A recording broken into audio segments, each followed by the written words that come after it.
Good afternoon, everybody. In case you forgot from this morning, it's still and always will be me, Mitch. Good to see you again. Good to see you again. We're all here. We're all here except Ellen, who's busy rebooting her computer. Evidently having some technical difficulties, and I don't know why she hasn't been. Evidently she was out or something. She got back, she checked in, was in a real rush, and then disappeared. And then she texted me and said her computer, she needed to reboot it. So let's hope she gets it working and gets back in here. There she is. Okay, good. Whew. Less work for Mitch. All right, good to see everybody. Good to see you all.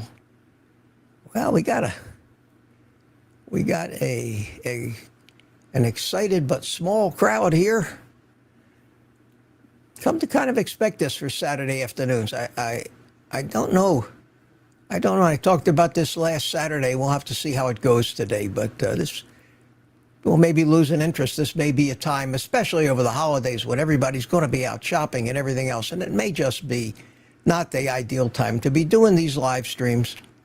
And if that's the case, I'll change my schedule a little bit. But let's see how it goes today. Last week, I basically said I was going to limit them in time, not do a whole 2 hours. But we're just going to play it by ear today, guys. See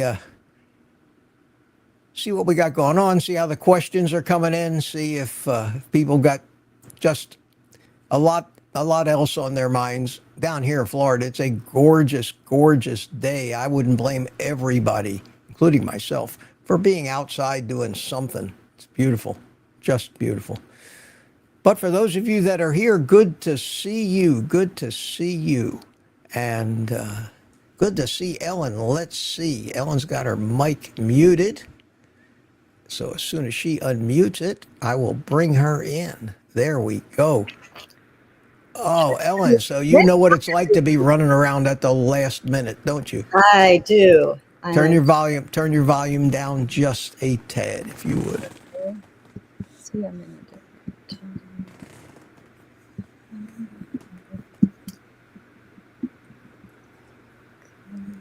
I can hear every tap of the mouse. I can hear the background noise in your house. It's just blaring through your microphone.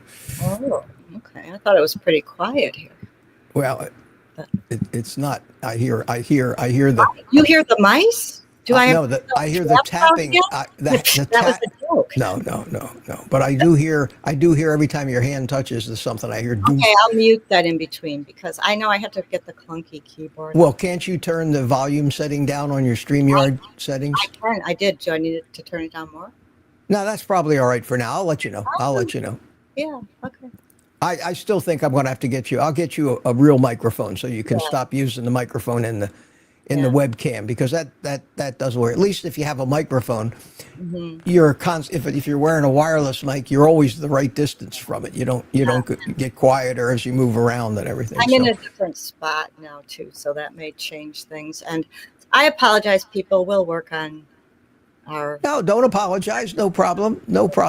It's not a problem at all. Not a problem at all. So you having a nice day?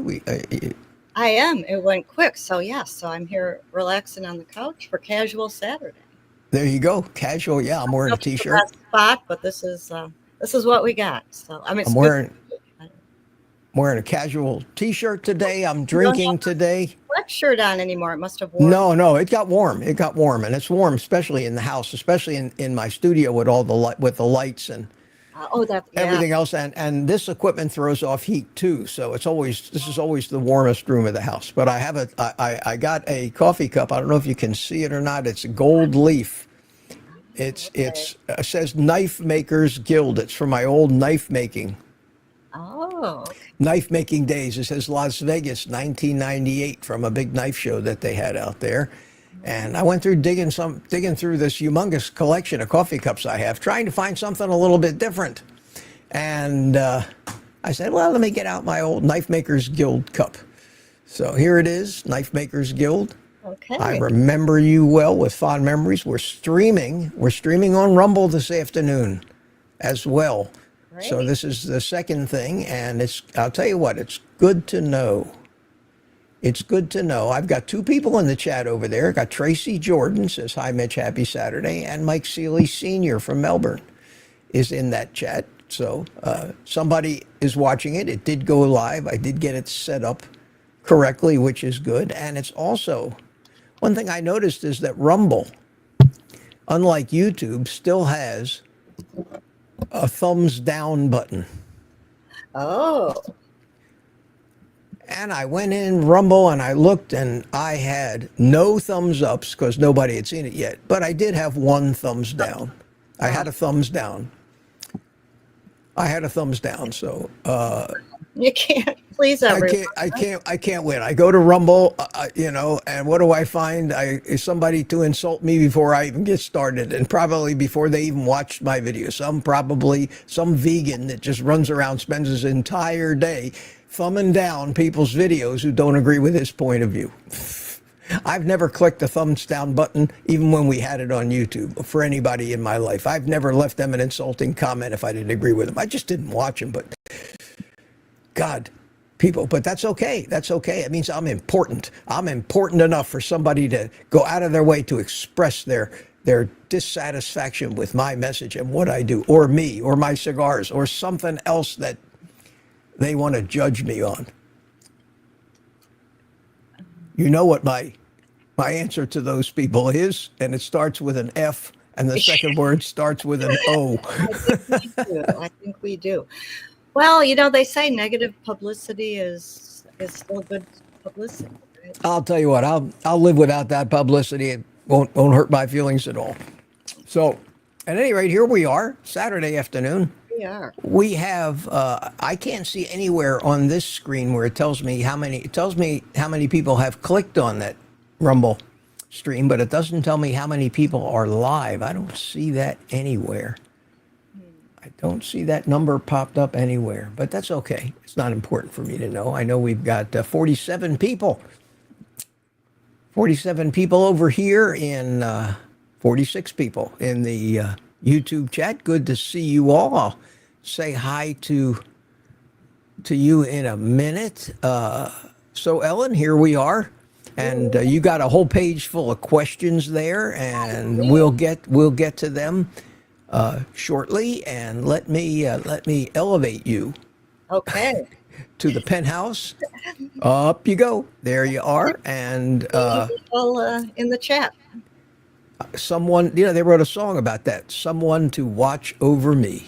And, I like that song. and oh yeah, it's a great old song. I love those old songs. And I have somebody to watch over me, which is very comforting. And it's nice to know that even if my entire audience disappears, I've got Ellen. Somebody's listening to me. All right, let me go back to the beginning of the chat. Ellen wasn't around for, she I think last chimed in about 10 this morning, but I put this thing up last night, so it's been up for a long time. And the first person in today at 7:30 a.m. this morning, even before I started my morning live stream, was Turamir Tuka from, where's he, Finland, if I'm not mistaken, Ellen? Finland, yes. Finland, yeah. Back in Finland. He's back home. He says, hello, people. Mitch, Scooby, I'm back home and all is good here, except he said his TV was broken. So how you doing, the feral grandma? Hello, could only hang out for a while, got to go. And she was in here at like 8:21 this morning. And I don't know if she's here now. Patty Molden chimed in early at 8:30. And Ellen chimed in at a little after 10 o'clock. And we had Mike Silly from Tampa chimed in early, way in this morning. Naruto Kun, how you doing? You were here. And we had Granny Boo, too. How you doing? Drone Shots, my buddy. Drone Shots. We're finally into this afternoon, about 2:30 or so. He said hi to you, Ellen, but you hadn't seen that. CB Carmack's here from Alabama. How you doing, CB? And he says, phytosterol-free family. Yes, we are phytosterol. And if you don't know what that is, a phytosterol is a plant sterol, like cholesterol is an animal sterol. And by eating all of these plants, we are trying to turn ourselves into plants, using plant sterols as building blocks, which don't work quite as well and cause problems, but our body sees them as close enough to use them. That's why we get sunburn, because we're eating too many plants. Fact. I think that's a fact. If it isn't a fact, I hereby declare it one. Mike Seeley Sr. is also over here, as well as in Rumble. Good to see you. And Rhonda is here. Free Texanet, good to see you. Always good to see you. Glad you're here. Just stopped by. Won't be able to join, so that hello is going to disappear off into space. And you know who this is, Ice. And Spanky is here. Spanky's in the house. Cheers. Hope you're all doing well. Good to see you. I see Tuka's come back and said hi to everybody. Lori Ribideau, how you doing? Good to see you. Good to see you. And who else didn't I say hi? Aunt B is here. Hi, Aunt B. Said hi to everybody. Peter's in the house saying hi to Spanky. How you doing? Good to see you. And Spanky saying Don Shonger is here. Good afternoon, Don. Good to see you. And Juan Manuel Buenos tardes. Buenas tardes from Chile. Good to see you. Ribeye, Susie's here. How you doing, Susie? Good to see you. Lori Weitzel. Lori Weitzel's in the house. And who else? Ribeye, Susie said hi to you. And yes, Spanky. Yes, I'm wearing pants today. Sweatpants from this morning. I didn't change into shorts. I hope you're wearing some kind of pants. Yeah, but he missed seeing when I evidently he saw me in the pre-chat in this scene. He saw me not wearing shorts, and I know it was a shock. And you'll probably be seeing more and more of these sweatpants in the winter as I continue.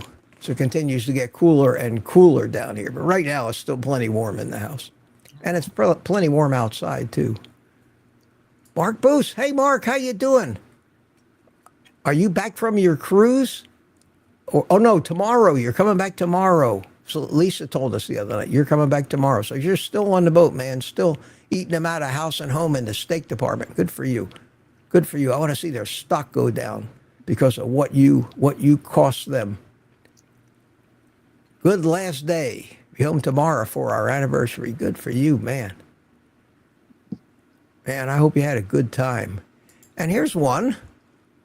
Katie Evelyn. Hello. We'll probably air fry a steak from frozen. Always come out great. Yes, they do. I do that every once in a while. I usually take them out the night before. They'll put them in the fridge. Let them defrost. Let them defrost. And who else have I missed? Anybody? Satya, how you doing? Good to see you. Always good to see you. And you guys are hard at it. Stephen Allback, how you doing, Stephen? Good to see you. Good to see you. Bear with me. We got a little more time. I can do this as opposed to in the morning, which seems to be working out pretty good with this new get through the hellos real quick routine. But for a longer afternoon live stream, none of us are in any big hurry. Okay, who else didn't I say hi to? Looks like so far I got everybody. We're up to, I'm only up to 4 minutes into the stream. No wonder. Don't see too many new people. Viking 442, Tom from Tampa's here. How you doing, Tom? Good to see you. Good to see you. And Juan lets us know that he's wearing his casual robe. Yes, we've seen Juan in his blue robe many times on Thursday night. The ladies will all be excited. I guess. And Isabella's here. How you doing, Isabella? Isabella asked us a question this morning, and I answered it. So hello to you. Good to see you. Glad you're here. Glad you're here. And I'm still hunting. Valerie Thompson joined in, said wishes us a happy afternoon. And anybody else new? Yeah, DS111's here. Is this an emergency session? I didn't know we would be on. Yes, we are on Saturday at 3. I haven't called it off yet. Got almost 50 people here. And we got Rod Weeder over in Rumble says, hey, everyone. And Mike Silly from Tampa chimed in on the Rumble chat, as well as Tracy Jordan. Hi, Mitch. Happy Saturday. So good. Great to see you guys. And Mike's father's over there. Great to see that somebody's watching this on Rumble. And we'll see how it goes. See if I pick up any steam over there, or they start promoting as they see I put up more and more and more videos, they actually start promoting my channel. That would be nice. Yeah, that would be. I know they got plenty of viewers because Dan Bongino, who's got probably the biggest stream on Rumble, gets 1.5 million, 2 million views every day on his 1 hour show. Wow. That's a lot of views. Yeah. Yeah. And that's on Rumble. He doesn't even he doesn't simultaneously stream it to YouTube at all anymore. I don't think he wants, like most people over there, anything to do with YouTube. Well, He can help it. Yeah, he doesn't need to anymore. No, he doesn't. He's got one of the most successful podcasts of anywhere. If you include X, YouTube, and everything else, he's way up there. And I watch him occasionally. I really like the guy. I really admire the guy. He's very, very, very smart guy. Very smart guy. Let me go a little bit longer here. We're down to about 10 after 3. It's now, well, I'm within 10 minutes caught up, so it's not too bad. Mark Booze. Yes, Mark. Cruising. Oh, somebody texted me. Was that you, Ellen? I did earlier to let you know my computer. No. Not since. That was my son sending me a video to watch. And I leave I'm leaving my notifications on, so if somebody is so nice as to, or appreciates my efforts so much that they feel the absolute imperative to buy me a coffee, I want to acknowledge it. So but if I keep getting texts and other emails and things that disturb me, I'll have to turn it off. But in the meantime, I got it on, so I'll hear it if somebody does that. In fact, so I will hear it in anticipation of somebody actually appreciating what I do. I will open that app so that it's sure to notify me. There you go. Not that was a shameless plug for you to buy coffees for me, but well, maybe it was. That's okay. That's okay too.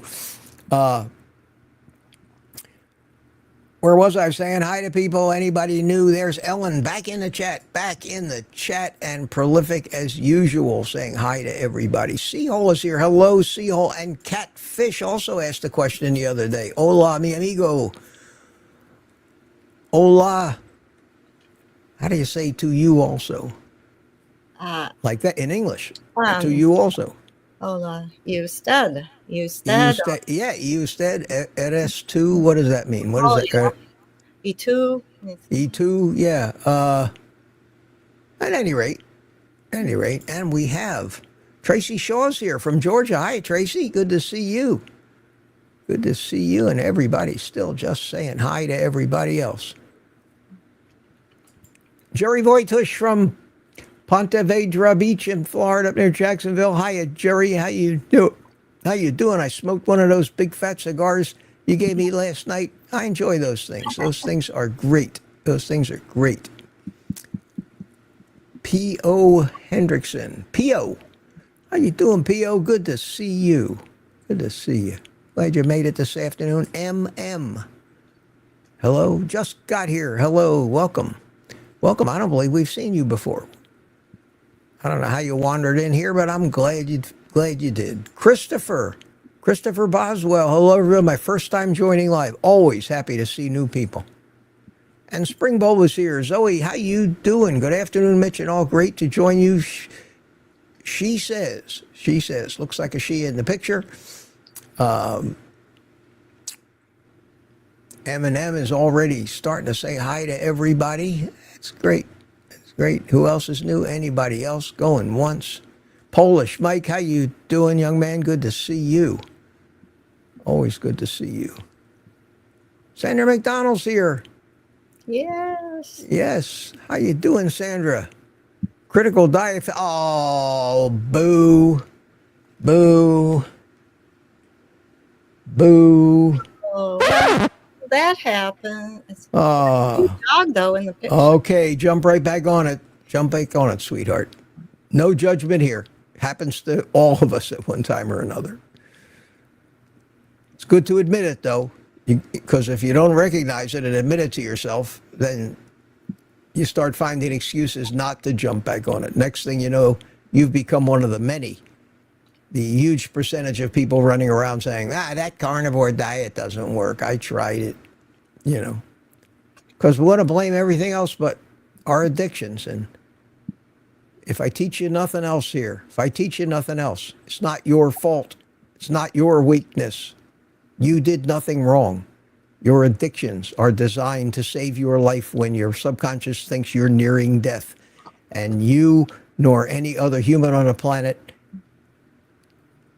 can willpower your way out of that. You will always negotiate with yourself and find an acceptable excuse why just this time. And anybody that hasn't had that happen to them, let me know.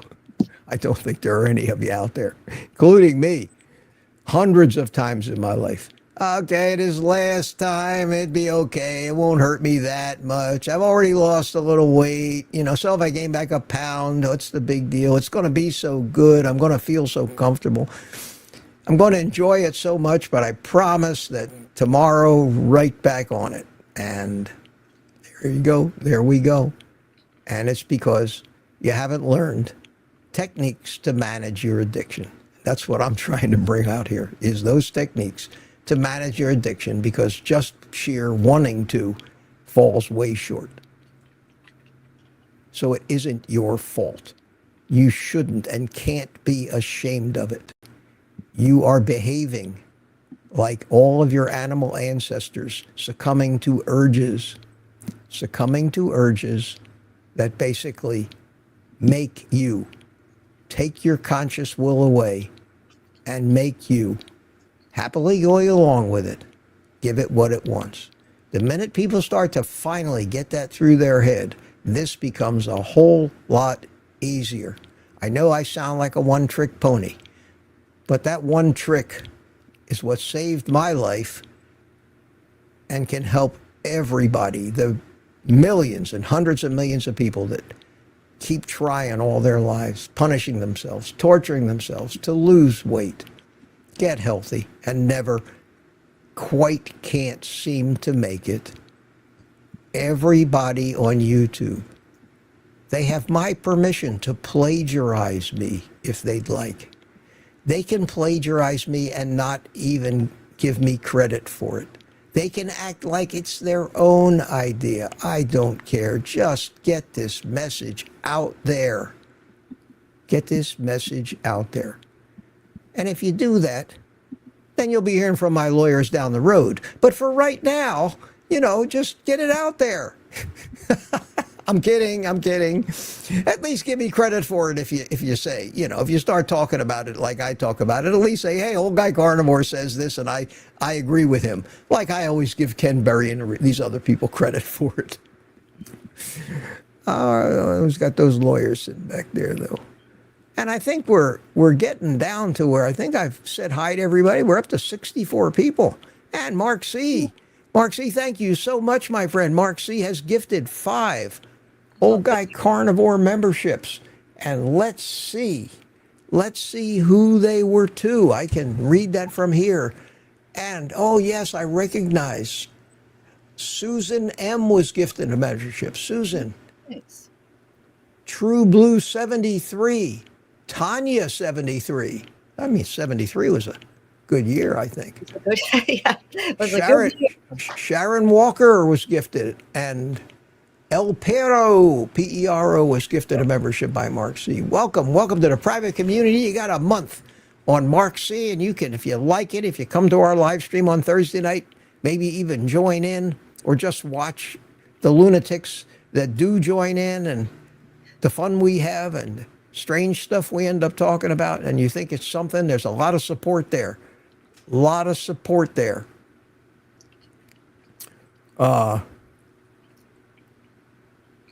Welcome. Welcome. Thank you, Mark. Thank you, Mark C. As usual. Very much. I got a question here. I may as well grab it from Stephen Albeck. Okay. Question, how are we all a little different as we start carnivore? Well, that question about says it all, don't you think, Ellen?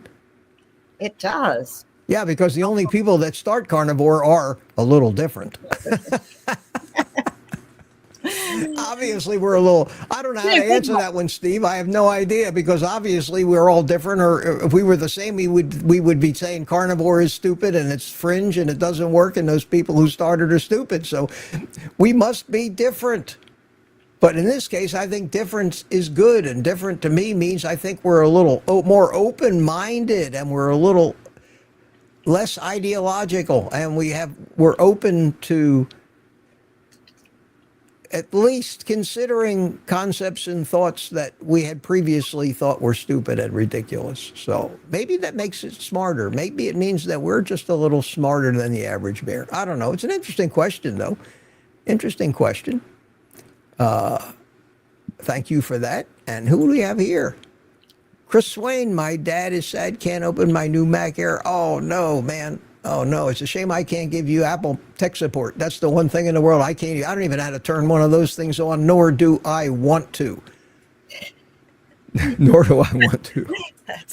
Naruto Kun, congratulations. How you doing, Naruto? Thank you. I don't know who you're congratulating, but I'm hoping that it's me. I don't know what I did to deserve it, but Boyd Lamb. Well, hello there, he says. Hey, Boyd, how you doing today? Always good to see you, my friend. Always good to see you. And I think that takes me to the bottom of the chat. How about that, Ellen? Wow. How about impressive. How about that? And the glue accelerator that's coming from Amazon is out for delivery.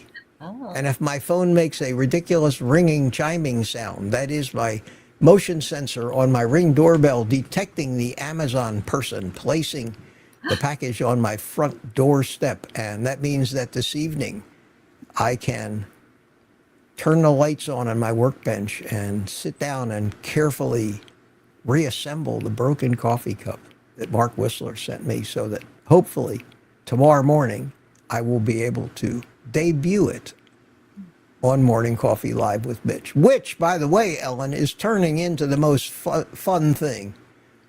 It is. And the greatest way that I've ever been able to start every day. I look forward to it. And I thank all of you that are supporting that and coming out in the morning and being a part of it and asking great questions. And you're going to start seeing some of those questions that you asked and my answers in standalone videos that I'm going to start putting out, much like Anthony Chafee does. I've got 3 of them already edited, and I'll be releasing them. Wow, you've been busy. In between the other videos that I make of me in the kitchen and me walking and talking about things. But the thing about those is those questions were things I might not have asked, and the answers that come out are all completely spontaneous. Hadn't even thought about it before I answered. And when I turn my brain loose and just get out of its way, some of the stuff that comes out surprises me. I don't question where it comes from. I know where the knowledge comes from. It's all those years of learning all of that stuff about all those different subjects and putting all of those pieces together, something that you could only accomplish with decades and decades and decades of curiosity. And finally, at this age, all that, and a sharp mind because of proper nutrition, my mind is working in ways it never worked before. And I can just rattle those answers off and create analogies that I think are brilliant and I never thought of before. And I wanted to memorialize some of those answers because I couldn't make a video that good if I sat down, wrote out a script, and tried to produce one. And who cares where it comes from. I think it should be out there, and more people than just watch my morning live streams, I think, might benefit from hearing what I have to say, might make something that they've been puzzled about more clear. Can't hurt. Worst could happen is people don't want to watch it. Not a problem. Not a problem. We just keep throwing stuff against the wall until some of it sticks, I guess. Okay, Ellen, I think that's about it. Do we have anything? I don't know. Let me see if I have any notes left over from this morning that I want to talk about. Let's see. Oh, I thought it would be fun. And I may do this tomorrow morning, but you can all think about it in the meantime.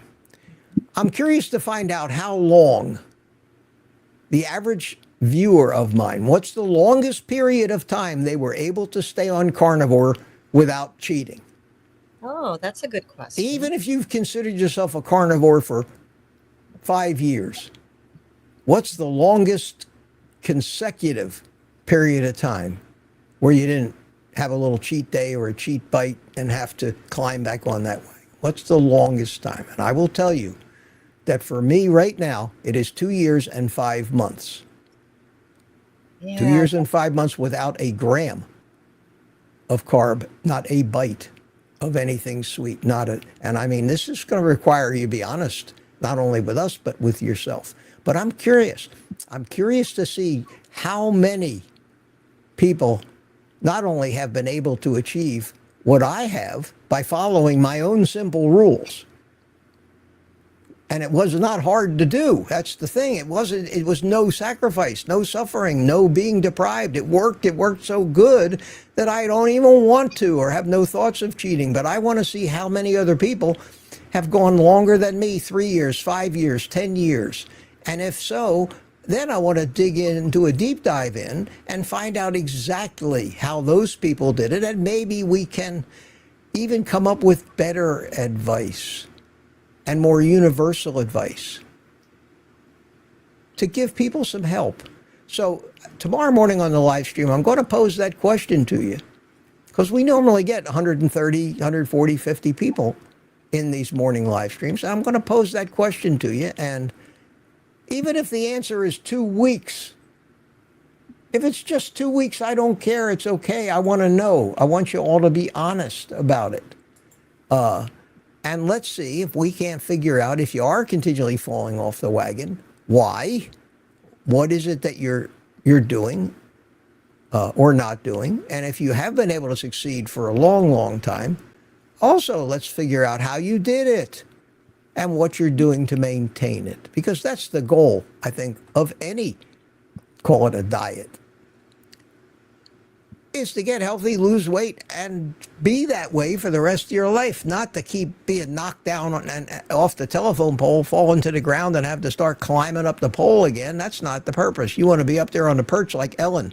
You want to enjoy the lofty view. So let's see if we can do that. At any rate, I thought about doing that.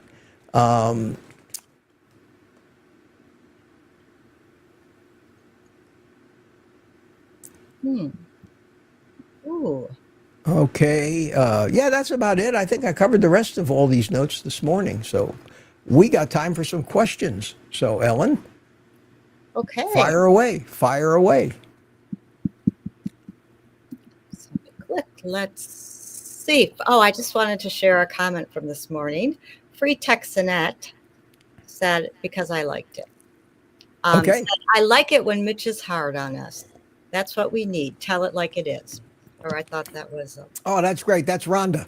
That was, yes, Rhonda. Yes. Rhonda, help me, Rhonda. Help me, Rhonda. That was Rhonda's comment. So I just thought I'd share. Oh, that's great. And I know Rhonda gets ribbed about her name a lot. Anybody that's old enough to remember those songs, just like I always say, hi, I'm Mitch. And they go, oh, like Mitch Miller. Yeah, remember Mitch Miller? Yeah. Or Mitch Ryder and the Detroit Wheels. Yeah. That would go over so many people's heads these days, they wouldn't know who the hell that was. Okay. All right. Thank you, Rhonda. Thank you for that. I appreciate it. And that's called tough love. It's called tough love, and that doesn't mean you're not loved. It means you're loved even more than somebody that just goes along with you and doesn't really care what the results are. Anybody that gives you tough love is somebody that really cares, because they care enough to risk you hating them or despising them for being tough on them. And most people would rather not be hated and just say anything so that people keep liking them. Can't do that. Can't do that. Doesn't accomplish it. All right. Question. Burns Aquatics asks, "Hi, Mitch. What are your future goals as a carnivore?" That's easy. Yeah. I don't have any. Ah. I mean, as far as for me or for my YouTube channel or those things. I don't know. Would you like to, if you'd like to specify a little more, Burns, in the Well, chat? I can say my goal. That's easy. I can answer that. You can pick. I have reached my goal as a carnivore. I have become a sustained carnivore. I have no reason to change. I love what I'm doing. I'm satisfied in every way. I have no cravings. I have food freedom. I've got as good a health as I think I could possibly have at my age, 77 and a half. Usually it's just little kids in school that count half years, or quarter years. How old are you, little Johnny? I'm 8 1/4, but I count half years because I don't know, when you get to this age, you don't know how many years you got left. So every month counts, how many days, how many minutes. But I'm 77 and a half. I will be 78 in May, which is 6 or 7 months from now. So I can't believe it. I just had my 77th birthday yesterday, and look what happened. And time really does fly. And it's true. The older you get, the faster it seems to go. But that's fine. That's fine.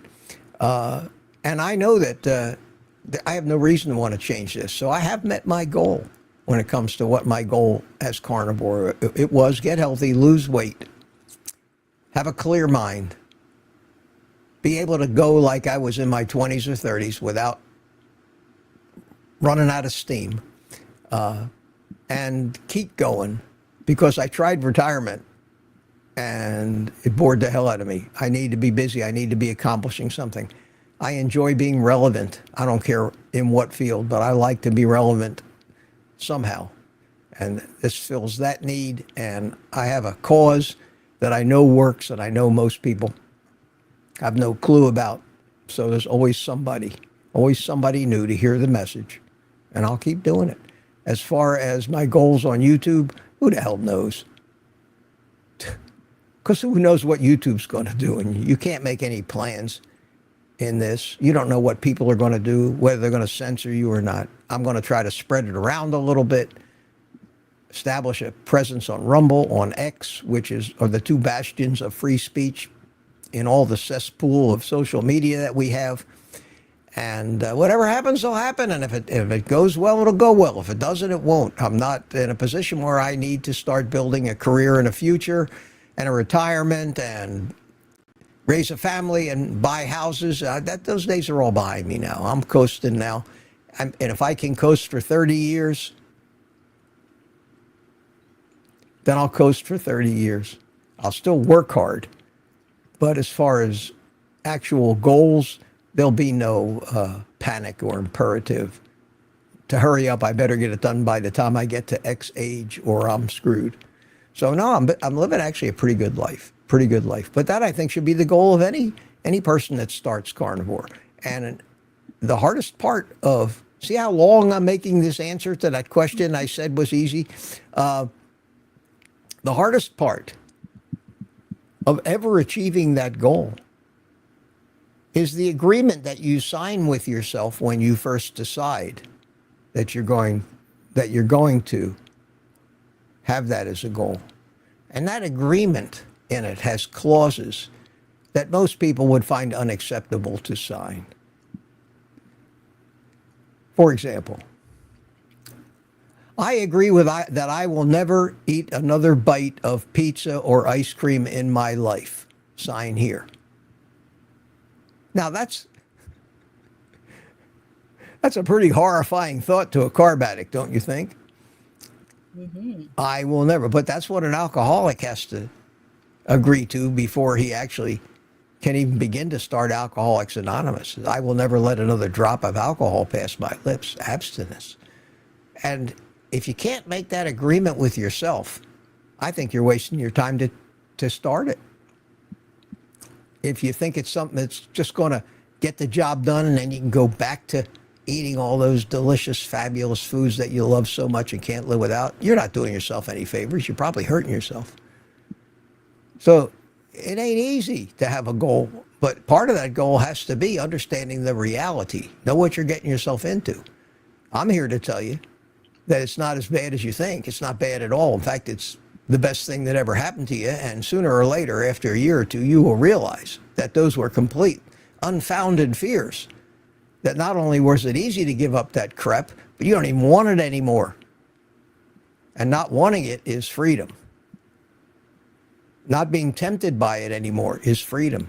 Not being envious of everybody else you see stuffing their face full of that poison. That's freedom. You'll be free. And we all want freedom. This is the best freedom I've ever had in my life. It's a freedom very few people on this planet actually have. So you're a member of an exclusive club. So there's the answer to that question. Next. Okay. Well, I don't see any more today, but I'm gonna go to the list. Well, we got a small crowd today. Yeah, small, but they could still roll in unless I missed something recently. I'll always scroll back. So just give me one. Take your time. We're not going anywhere. I'm trying to find people who are here right now first. Well, you know what? We'll just do it. Doesn't matter. It doesn't matter because doesn't matter. They can watch the replay, hopefully. They can watch the replay, and there's a lot of good questions that that will be interesting for the people to see. So let me Mitch and yes. Meathead asked, do you think a carb rehab center is viable? And I know this came from one. These are from the morning coffee chats when we often run out of time to answer all the questions. Yeah, and that's great. A carb rehab. That you were talking about a carb being like carbaholics. Yeah, carb treatment center. Yeah. And I was thinking in my mind, Mitch should open a rehab center, like one of those froofy ones you see, all the movie stars go. Yeah. On the beach in Florida. As if I haven't figured out enough ways to go broke in my life. I need to try another one. Yeah, that's the. Apparently, unfortunately, Meathead had the same thought. No, but unfortunately, Meathead, I'm talking to you. If you're listening, would that it would go over with the state of mind of people and the fact that carb addiction is not even a thing. Not even a thing. And carbs are not bad for you. They're health food according to every authority on the planet right now. The thought of a carb addiction clinic and people actually paying to go wouldn't go over. People would think it was the funniest thing they ever saw. To them, it would be as ludicrous as a fruit addiction center or a vegetable addiction center or a healthy whole grain addiction center or anything else that people, or a football addiction center or anything like that. It's just an accepted thing in our society, and there's no bad karma associated with it. People don't know they're carb addicts. They don't even think carb addiction is a thing. They understand alcoholism and drug addiction. They even understand non-substance addictions like gambling addiction.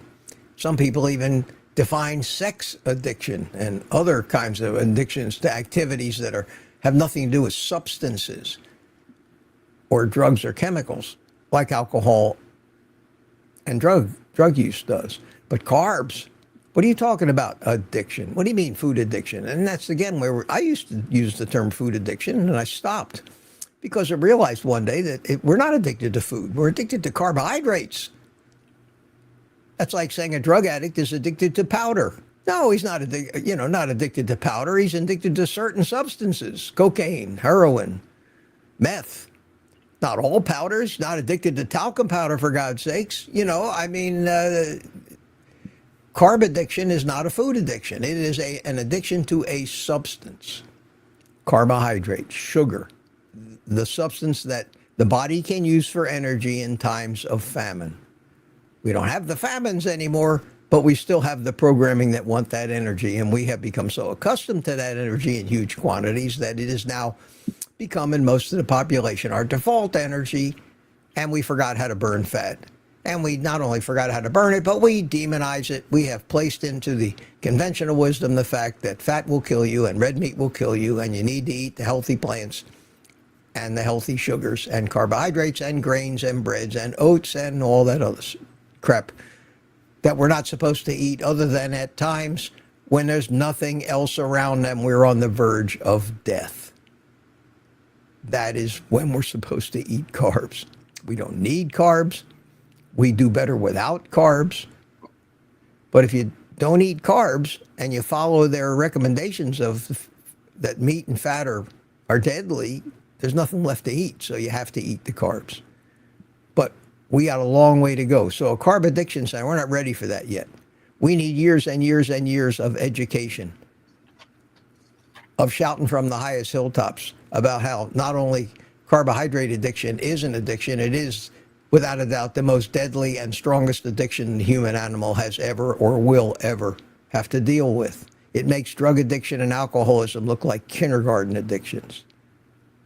It goes back to the beginning of the survival of our species millions of years ago, when we had to adapt to eating these different plants or die because the hunt failed, or the animals migrated away because of climate and geological changes and other things. So there are reasons why we are addicted to these things. It's in our basic makeup, in our genetics and epigenetics. It goes way back. And I keep going over the reasons why we can't control it. Why our brain thinks if we don't get sugar, we're one day away from death. I've talked about the chemical reasons, the physiological reasons for that, but that's what's really happening. We might be carrying a year's worth of energy around in our fat bellies. We can't get to it because of our high insulin levels. And once you understand the dynamics of the entire physiology and how this interacts with that and that interacts with the other thing, and this causes that and that causes the other thing, and you understand the relationships between the different levels of different hormones and things like that, you can't grasp a simple concept. And that is that when you eat sugar and you burn primarily sugar for fuel, and you do that long enough, the memory in your cells, and your cells have memory, your brain, your subconscious, all learns that that is the fuel you need to live. And when you couple that to the fact, this is where I think it's definitive proof that I'm on the right track here, that we can store almost an unlimited amount of fat on our body and carry it around with us. But we can only store 1 day's worth of glucose.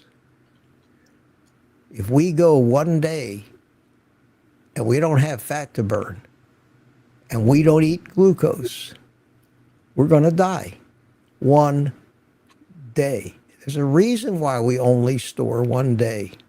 And it's stored in the liver and the muscles as glycogen.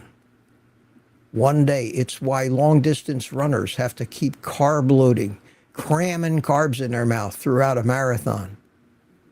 Because most of them have never even thought about trying to become a fat burner, so they don't need all that sugar. And carb loading has dominated endurance athletics for the longest time. It's accepted as the way. Those people will eat 10,000 calories of sugar. It's why Gatorade came out initially. They put sugar and electrolytes together. That's why long-distance runners hit the wall, as the expression goes. Ellen, you know what that means. Hit the That's wall. right. They hit the wall. That means they run out of sugar and collapse like a robot who somebody just hit the off button. Your muscles stop working, you fall down. And you're lucky if somebody doesn't get to you quick, you don't die. That's what our brain, our cellular memory knows will happen when it runs out of sugar.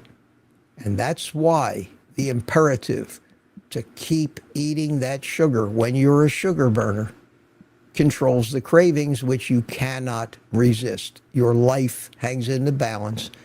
And just for those same reasons that your subconscious will not let you hold your breath consciously and die, you can't do it. It's impossible. It will not let you go without sugar when it senses that sugar is necessary, because just about all of that 1 day supply of sugar that you managed to save up is gone. It's simple as that. I don't hear another soul. I mean, honestly, tell me if you've heard it anywhere. I have not heard, and I've watched a lot of health guys, a lot of doctors on YouTube, a lot of people telling you all this stuff. I have not heard it explained like that. That came to me because I've been studying this stuff for years and years and years and putting the big picture together. And that's, I believe, why it's not our fault when we binge. It's not our fault that we can't control these things. Our life is at stake as far as our physiology knows.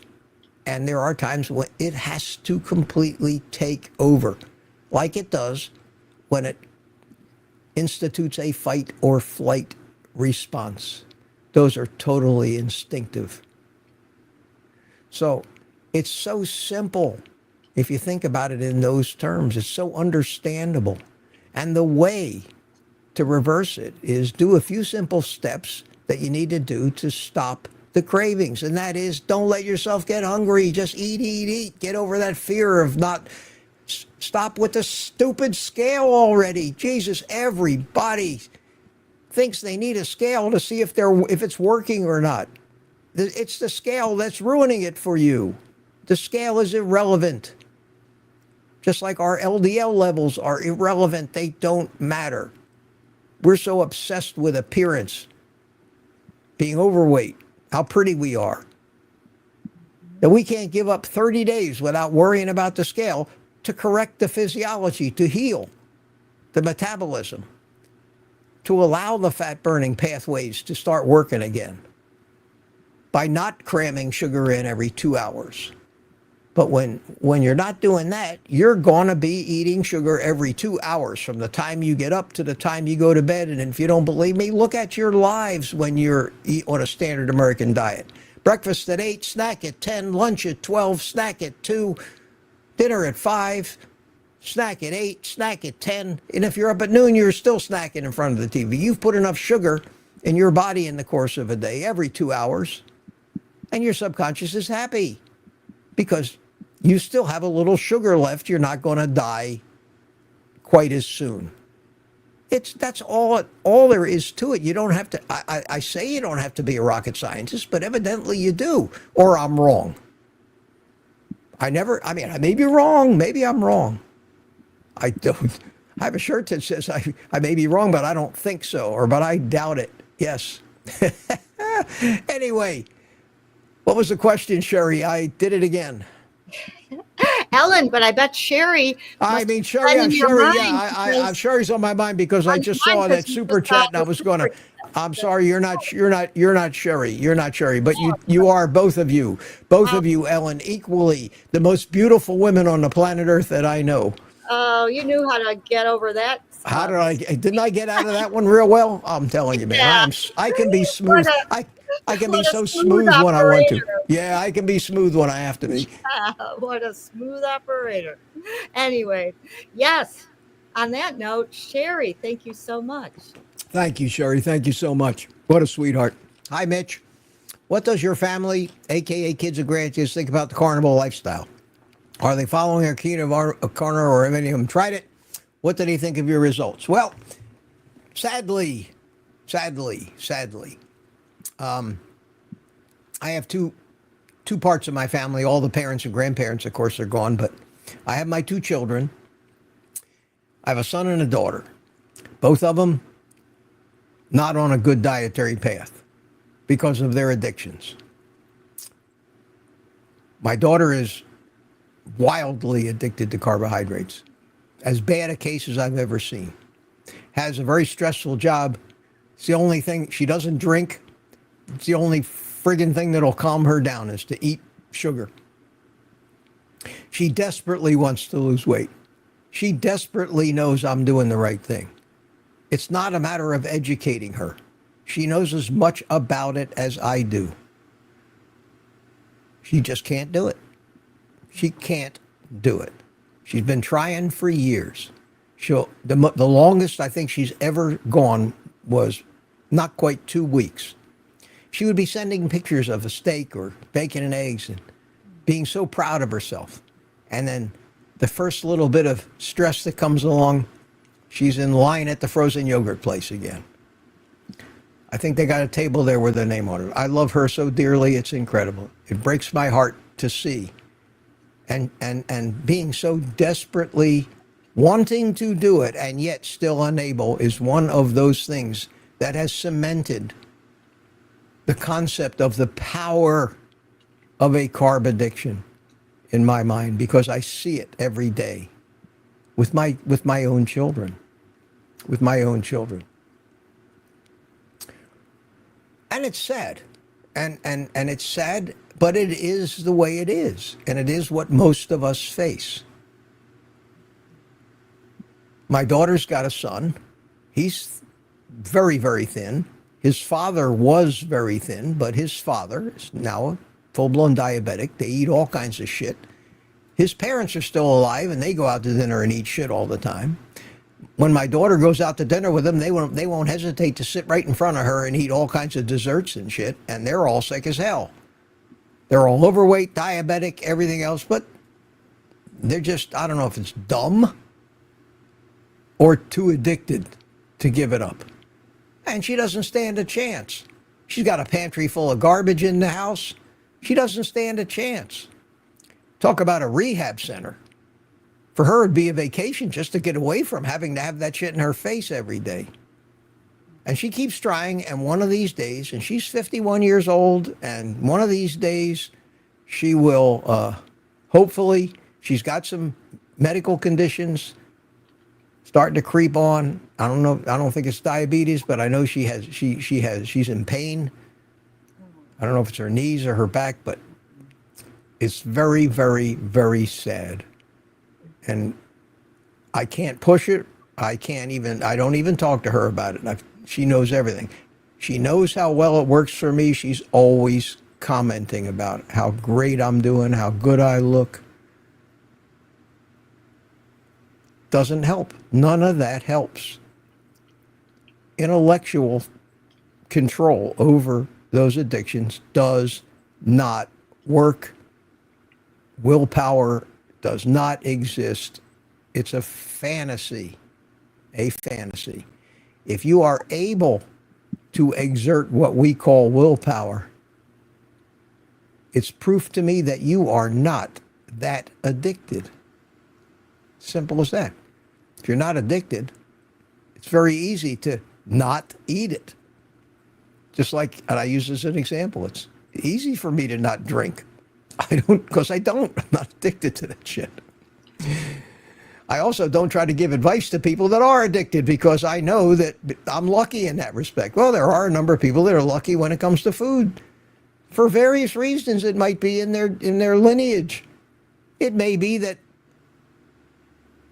their ancestors were fortunate enough to not have been through periods of great famines where they had to turn to the survival food and the fruits and the vegetables and the plants. So maybe they didn't adapt the programming that causes those cravings for the lineages. That's true. That happens. That happens. There's lots of reasons why it might happen. At any rate, Sherry, thank you so much for the super chat. I really appreciate that. And I hope that answers the question. I'll keep answering it. My son has been doing, I would say, quasi-carnivore. He eats a lot of meat. He knows as much as I do, too. I don't give him advice anymore. I've told him everything I know about this, and he knows it. But, he's got a great family, but they like their wine, and they like to drink. And he knows he needs to give it up. He knows but he doesn't. He doesn't, and I can't say to him, "You're still drinking. Why?" Because I know why. He has stress, and that relaxes him, and he needs that and the comfort he gets from it, and every night they have their share. So just understanding that you have a problem, understanding why it's a problem, doesn't mean you can fix it. Somebody has to teach you the techniques that work. That's where I'm trying to come in. But I've tried to teach them to my own children. They can't do it. They can't do it. The addictions are too strong. And I keep searching for more effective methods short of Ozempic and drugs, which will wreak havoc with them and aren't worth it in my estimation. But don't you think that breaks my heart? Don't you think that the thought of outliving my own children because I'm healthier isn't the most horrible thing a parent can think of? Especially at my age, because they're all I got in this world. It's a concern I think about every day. And they're the people I love the most in this world. So what are you going to do? What are you going to do? But that's a great question, Sherry. And it shows you that even the children of the teacher sometimes can't learn the lessons, no matter how well it's being taught to them. Anyway, that's it. I will maybe start talking about something a little more upbeat. Well, I think often the best thing you can do is just show by example. And that's all I can do is just be the example. And that's been a motivation for me, Ellen. That's been a motivation for me. It keeps me motivated to show my kids that it's possible. Prove to them that there is life after carbohydrates, Oh, well. And love them like they are in the meantime. That's all you can do. Yep. And if I push any harder, I know that they would not answer the phone when I call because they don't want to hear it anymore. And it's like the question we got the other day where she said her elderly mother is killing herself and she won't listen. And I said, you can't. There's nothing you can do about it. Just give her a good life because you'll never change her. Not at her age. The same thing. That's it. Same thing. Not worth losing the relationships. No. It's like these people these days that are divorcing their families. They're divorcing their families and moving out because of the way they voted in an election, for God's sakes. It's crazy what people do. Okay, well, Catfish from Ecuador just sent you a super sticker. Thank you. I see that. Thank you, Catfish. I like the PHISH. Yeah. I will find it here and put it on the screen. Thank you so much.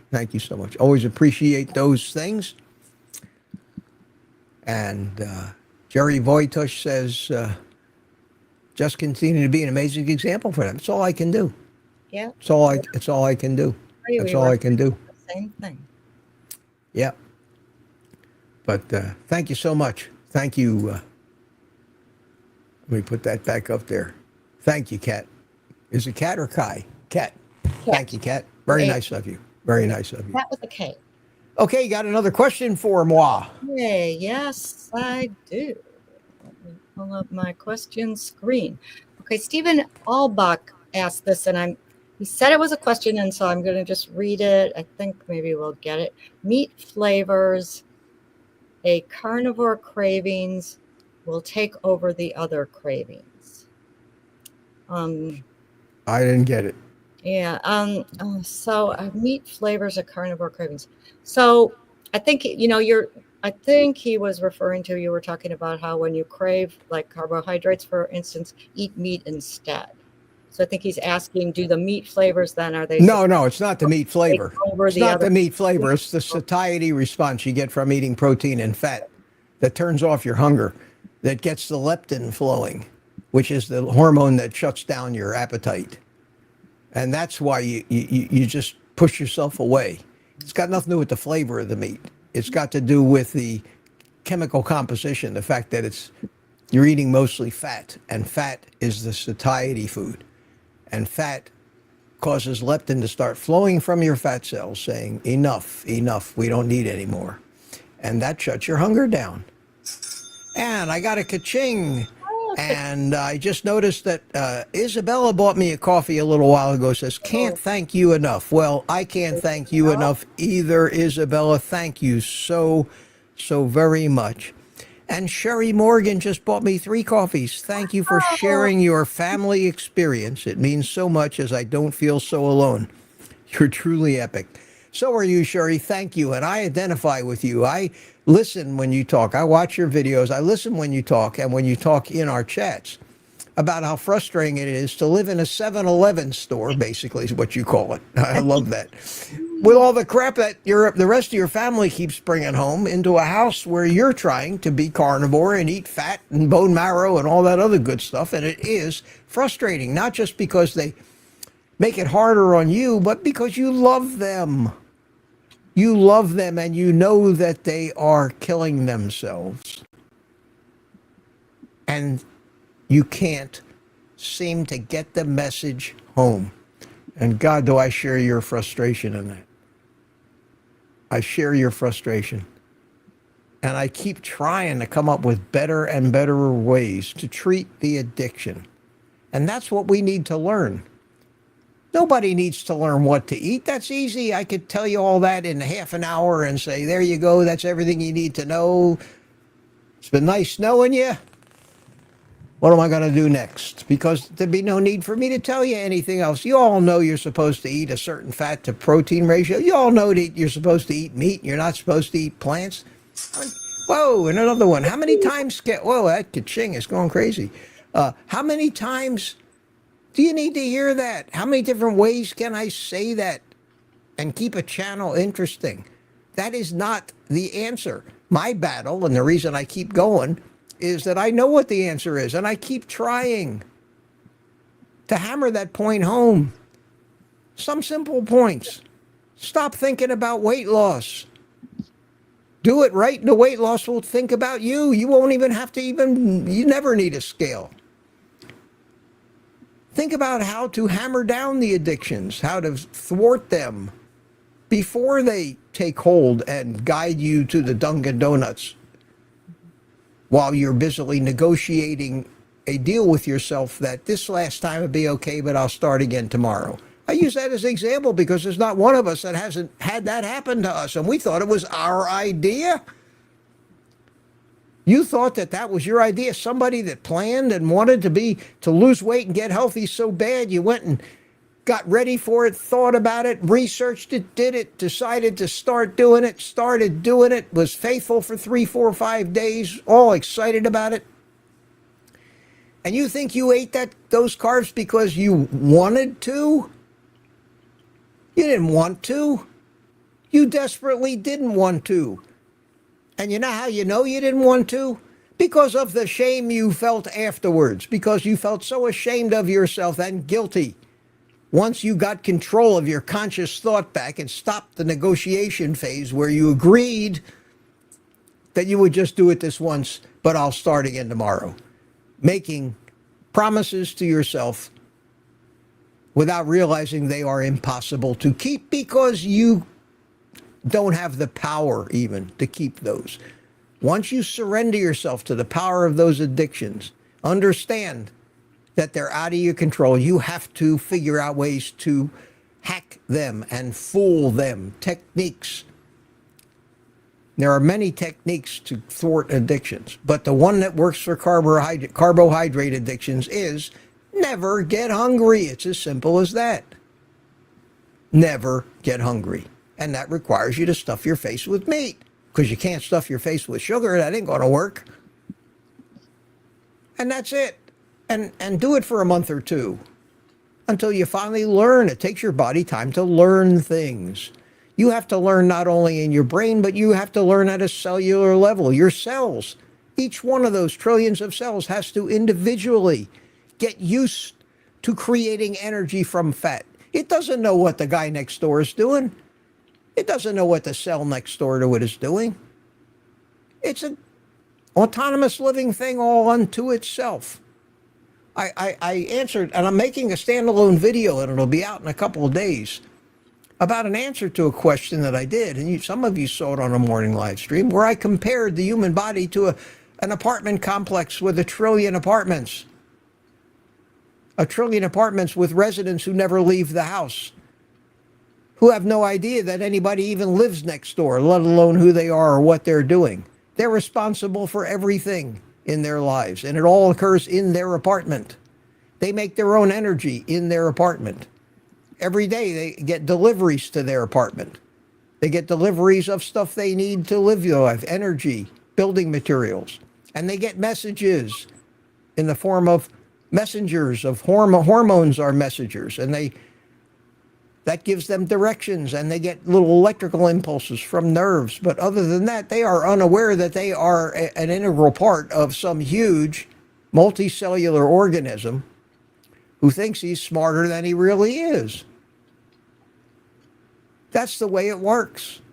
So our cells have memories. Our cells know what they're doing. They all have, every one of them has its own DNA, makes its own proteins, creates its own energy for use in its own apartment. And each one of those cells has to learn that it can use fat for energy because it hasn't for so long. And that is why you can't fight these cravings. Because the hormone messaging gets so screwed up that when the brain finally gets the message, it says, give us sugar. And God, you do. You never fail.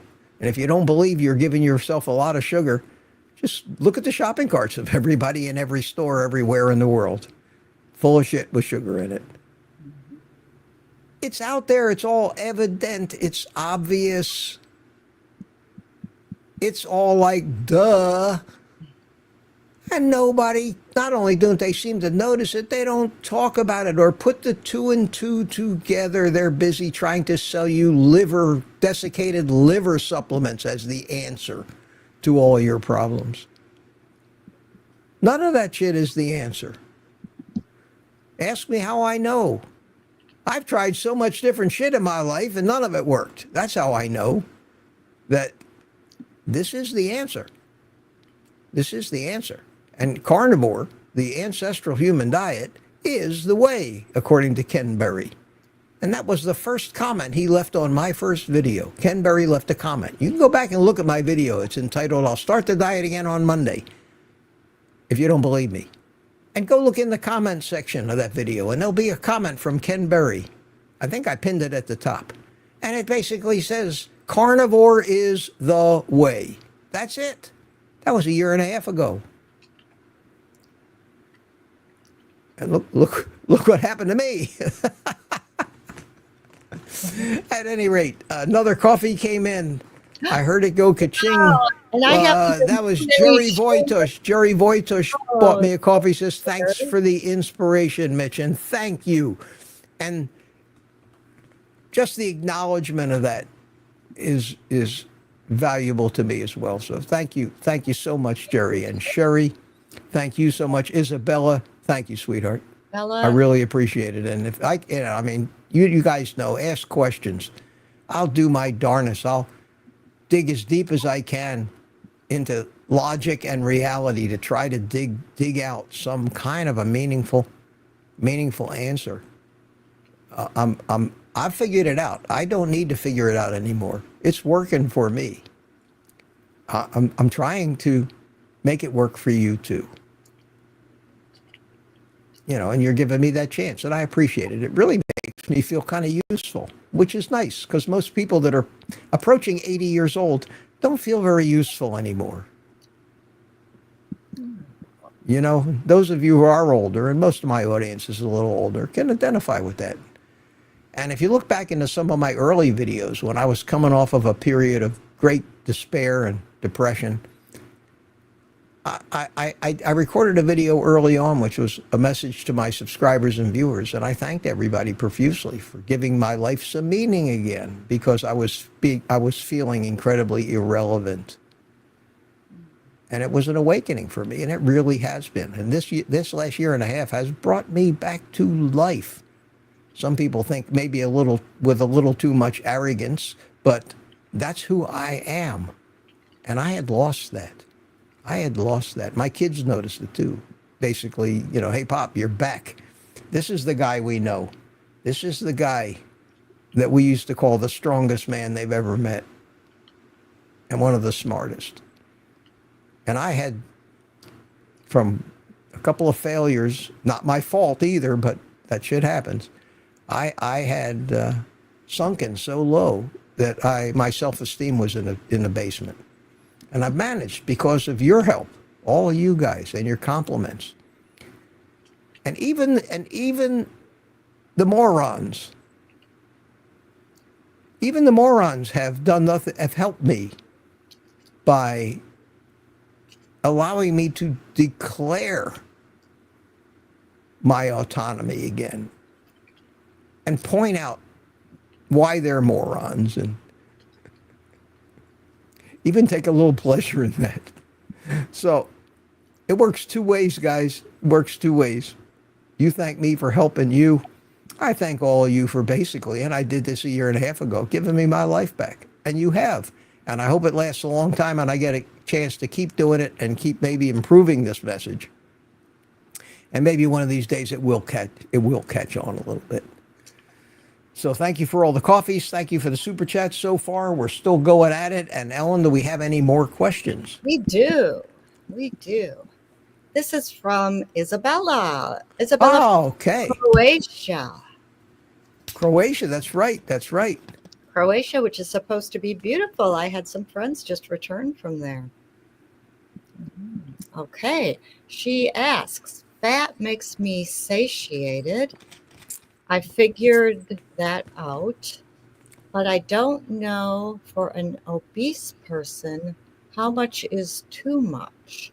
How to let the body use its own supplies. Okay, so do you understand? Oh, I understand. Yeah. And I don't think it matters. I don't think it makes any difference how much fat you've got stored. Okay, I honestly don't. In fact, you would think that since leptin, the satiety hormone, is produced in fat cells, you would think that the more fat cells you had, or the more they were full, the more leptin you'd have. Okay, who is this? Let me stop and say, Maritza, it's at MM. Oh, this is MM. Hi, MM. That's Maritza is her name. You make a lot of sense, Miss. She says she bought me a coffee. Thank you so much. And it's great to have you here. And I'll remember that, Maritza. MM. Okay, Ellen, don't let me forget that. Takes me a couple times, but I remember the first names after a while. Mm-hmm. Maritza. Thank you so much.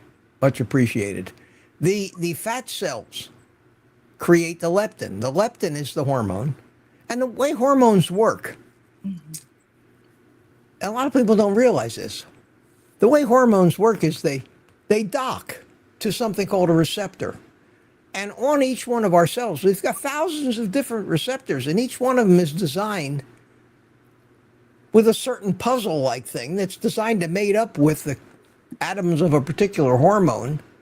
And it doesn't go anywhere. It doesn't do anything. It just mates up, and the cell gets a signal that this hormone has arrived, and the message is so-and-so. So insulin will dock with an insulin receptor. Leptin will dock with a leptin receptor.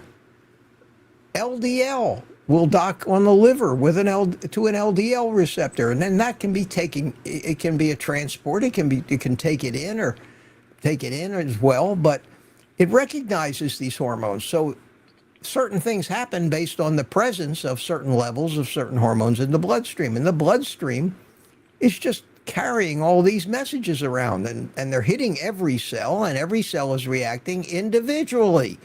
And usually, if everything's working right, the entire body gets the message at the same time. Leptin or insulin or any of these hormones only work if the receptors are working properly. But the receptors can get damaged. The hormones can get damaged.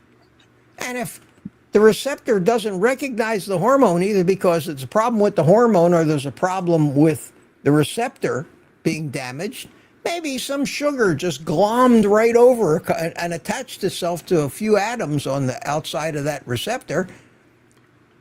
And when the hormone came along, the sugar was in the way, wouldn't let it dock. So it just kept on going right on by. You understand that? That's not a hard concept. It's like you're going to back your car into your garage, but there's a car in your driveway blocking your garage door. You don't know who the car belongs to. Well, your car's not going in the garage. Till you either get rid of the car, you have to get rid of that car that's blocking it. Now, that's not exactly, but that's the same principle. If the receptor's damaged or the hormone's damaged, there's no docking. The message is not gotten. It's not heard. And we all know the term, when something like that occurs, no matter which hormone is involved, we use the term resistance. So when you hear the term insulin resistance, it means that the cell, there may be plenty of insulin, but the cells aren't getting the message that there's insulin.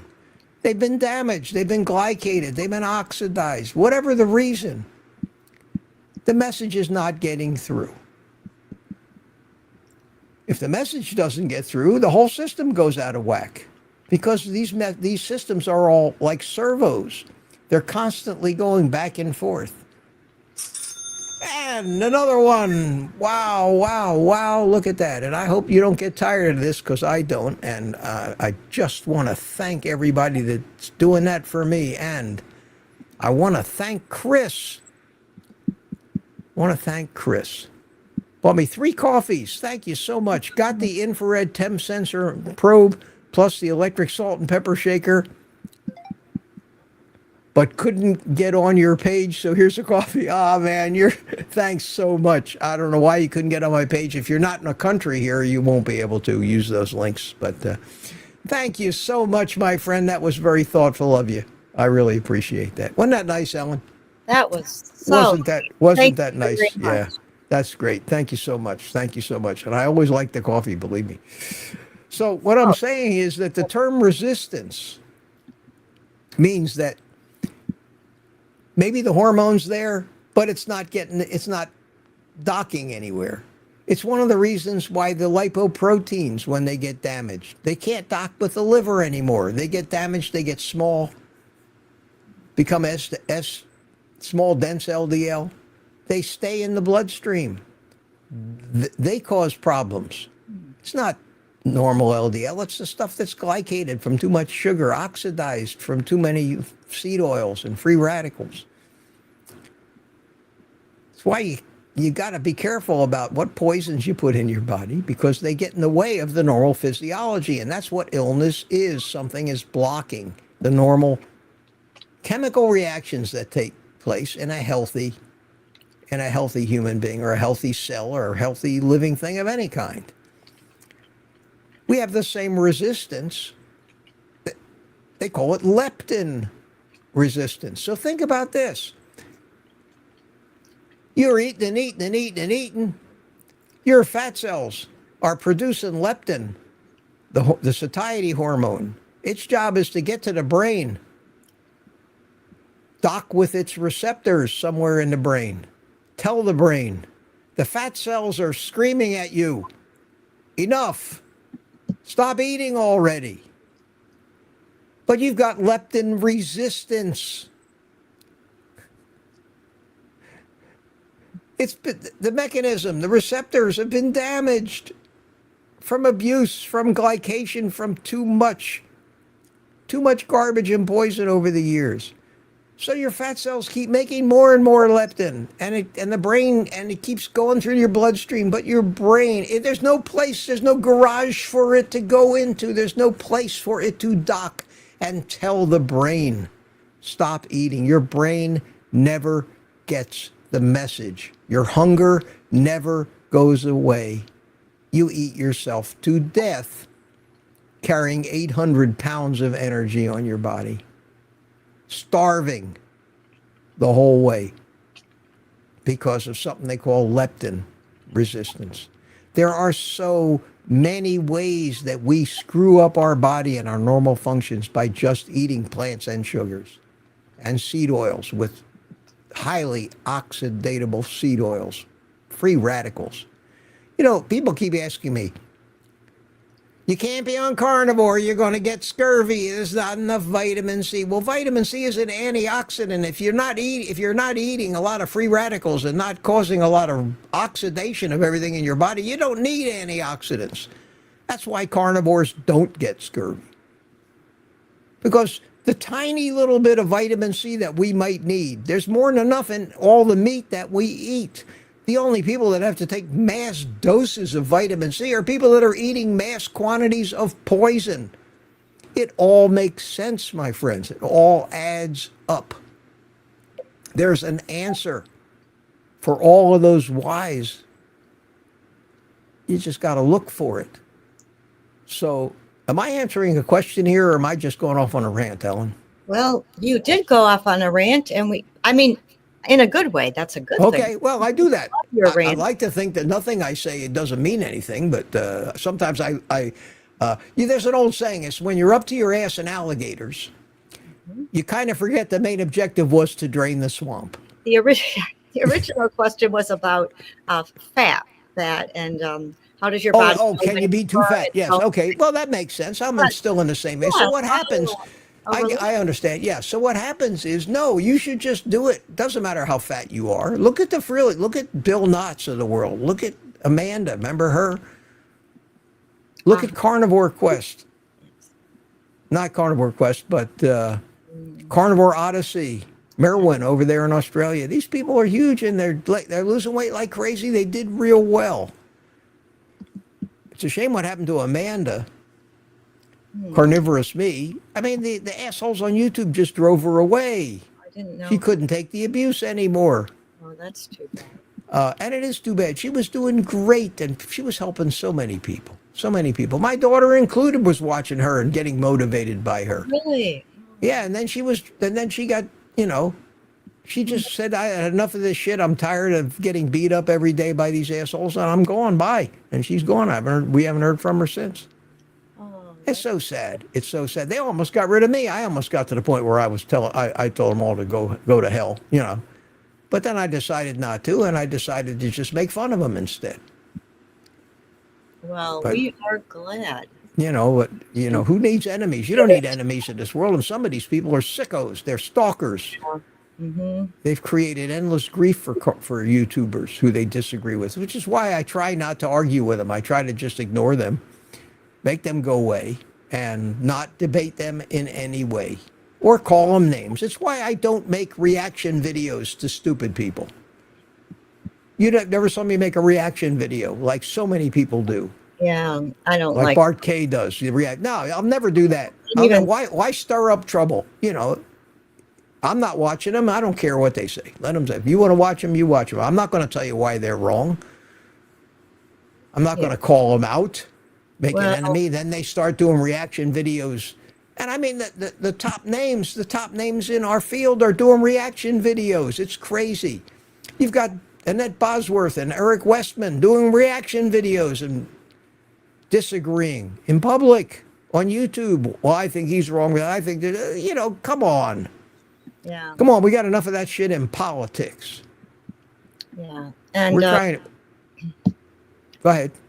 Oh, no, I was going to say, and Bart K does not make I wouldn't even call what he does reaction videos. And I'm not going to say any more because... Okay, good, because I don't want to alienate Bart.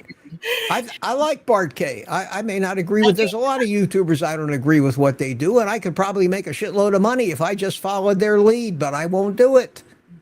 I'm sorry, I will not do that. I don't like what some of them do. You don't see every other video of mine making fun of silly vegans, because I think we all know that vegans are wrong. I don't need to keep pointing that out to you, but people watch those videos. They're very entertained by silly vegans. It makes them feel superior.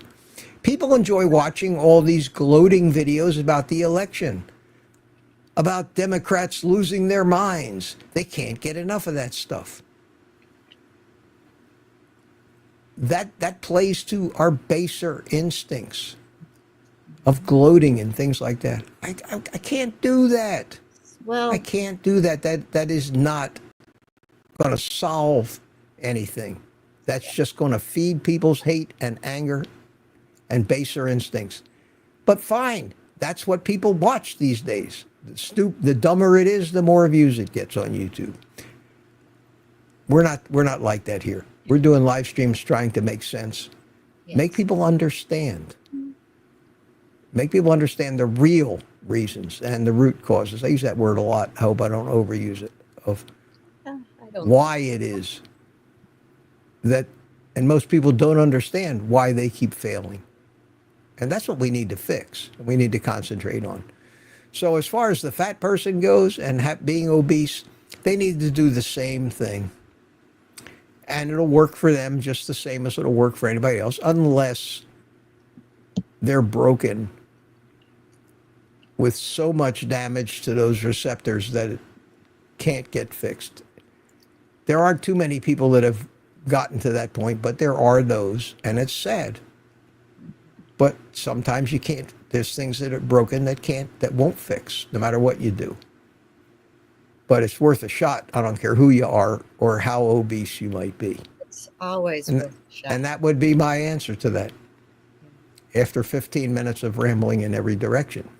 Hey, but that's what we like about you, Mitch. That's what we love about you. Good. Okay, well, there are no more questions. Did New you get to ones. all the old? Did you get to all the old questions too? No. I still have a page. So yeah, if there's anything on your mind or question, comment, something you'd like to. Let me do a quick search in the chat for questions and see if I can come up with something that maybe even you missed, although that's highly unlikely. It's If you have a possible, question, I see this. It says here, Sherry says, if you have a question, but QQQ. That's the first QQQ that I came up with. Question, have I ever said thank you, sir? Boyd Lamb.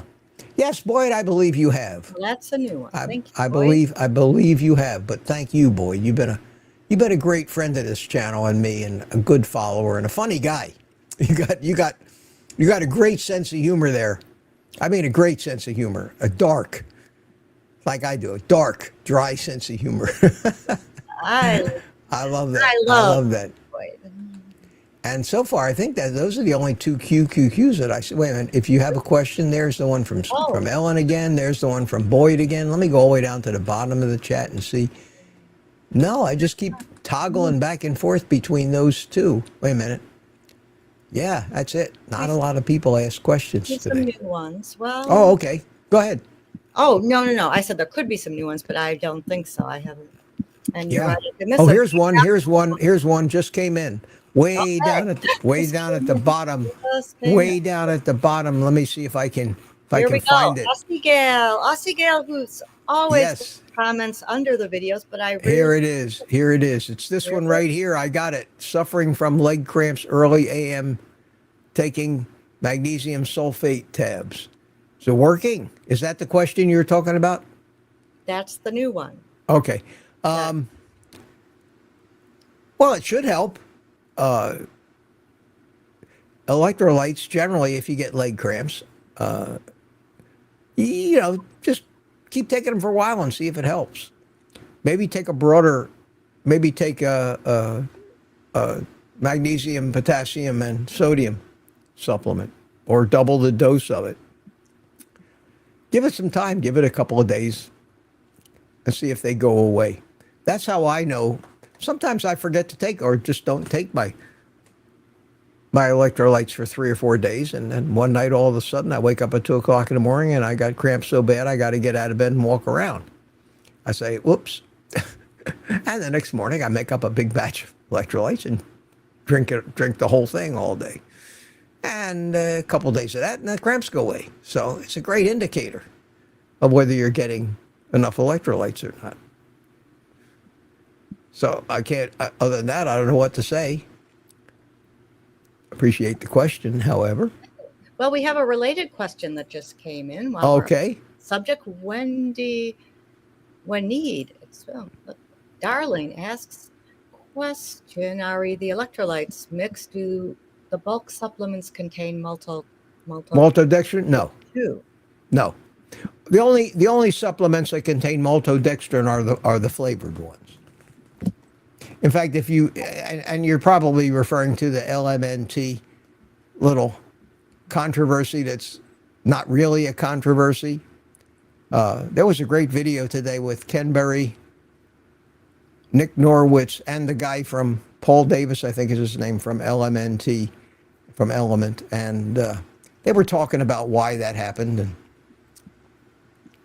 in reality, you're talking about 2 calories worth of, even if it was 500 milligrams of maltodextrin, that's 1/2 a gram. And when you're talking about a gram of sugar, it's inconsequential anyway. So a 1/2 gram of sugar, even if it's in that mix, is still inconsequential. And what got everybody's panties in a wad was the fact that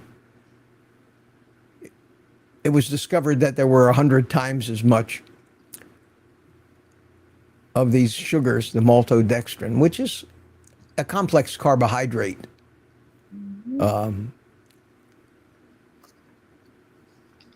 Like you'd find in flour. And it's used as a binding agent or a carrying agent for a natural flavor, which is measured out in quantities so small that trying to measure out the exact quantity for one of those little packages, one of those little sticks of these things, would be impossible to get an even dose. So they mix it with this maltodextrin, less than 1/2 gram. It's never going to give anybody a craving or make them fat. But they misrepresented it, turns out, and not an excuse because they've been very transparent about it. Turns out that, they, in the quantities they make stuff, have their stuff made in huge factories. They have to farm out the manufacturing. And they have so much control over the factories, but not every step of the way, because there's a lot of factors that have to change based on the availability of product, the cost of the materials they use, seasonal things. They're dealing with many different flavors, where the flavors are actually coming from, and how they can make sure that they get as close to an accurate amount of these things in each dose. So when you're dealing in micrograms or something, the best thing to do is you make a huge batch of it with a carrier, and they use maltodextrin as a carrier. And then when you've got, 100 times the quantity of, when you measure out a tiny dose, you're more than likely going to have the right quantity in micrograms of what you're really looking for, which is the stuff that's the flavoring. And then it gets into this whole natural flavoring versus artificial flavoring, and the way this natural flavoring label is being misused to hide all kinds of shit. Where they doing that, and everybody gets in a big furor, and everybody wants to make a big to-do out of it, and they're getting killed in the public arena. And in reality, it's the 0.4 grams or the 0.4 milligrams of maltodextrin should have been written as 0.4 grams.